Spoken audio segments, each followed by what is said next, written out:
அன்பார்ந்தவர்களே, காவலர்கள் மீது ஒரு பெரிய குற்றம் சுமத்தப்படுவது வழக்கம்.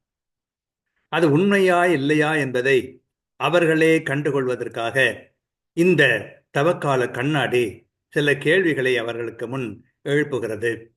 அந்த கேள்விகளை சரியான முறையிலே அணுகி அவர்கள் பதில் சொன்னால் அவர்கள் சிறப்பாக மக்கள் நலனுக்காக உழைக்கிறார்கள் என்று சொல்லலாம். காவலரே, நீர் தீயவருக்கு சிம்ம சொப்பனமா? உம்மை கண்டால் தீயவர்கள் நடுங்குகிறார்களா?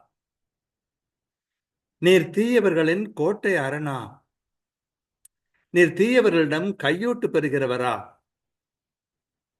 நீர்தாம் தீயவர்களை வளர்ப்பவரா? சிந்தித்து பார்த்து சீர்திருத்திக் கொண்டால் நல்லது. அன்பிறைவா, நான் மனம் திரும்ப வேண்டும். மக்கள் மனம் மாற வேண்டும். அதன் மூலம் உலகிலே தீமை மறைய வேண்டும், நன்மை நிறைய வேண்டும். ஆமென்.